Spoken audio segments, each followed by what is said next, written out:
So, basically, may tatlong matrix or graph representation. So, una, yung adjacency matrix, which is ito yung itsura. Matrix siya. And then, adjacency list is parang stack ng linked lists. Tapos, incidence matrix is parang matrix, pero pinapakita niya kung ano yung mga directions, gano'n. So, basically, may iba-ibang purpose sila. Unahin natin yung adjacency matrix. Sa adjacency matrix, i-represent mo siya as matrix, di ba? Bale, may rows and columns tayo. Yung rows natin, ayan yung bawat, bawat vertex. So, try natin. Sulat natin. Ito yung graph. Oops. Ayan. So, ito yung graph. Ngayon, susulat natin yung vertex natin. Yung matrix natin is magiging 5 by 5. So, bale, meron tayong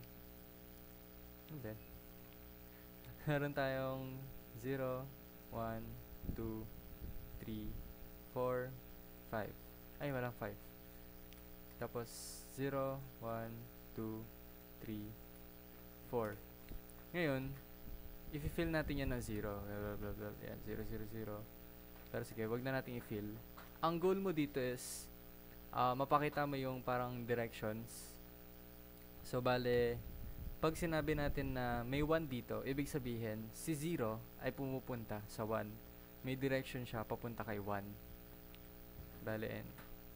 So, trace natin. 0, may direction siya papunta kay 1. So, 1 dito. Tsaka kay 4. May arrow. So, may 1 rin dyan. Next natin ay si 1. Si 1, meron siyang arrow papunta kay 4, 3, tsaka kay 2. So, 2, 3, 4. Ayan. Si 3, meron siyang arrow papunta kay 2 lang. So, si 2 lang may 1.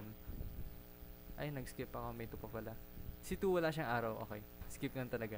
Si 3, yung arrow niya papunta kay 2. So, may 1 yan. And then si 4, yung arrow niya papunta kay 3. So, ganyan yung matrix natin. The rest, puro 0 na yan. Check natin. Ayan.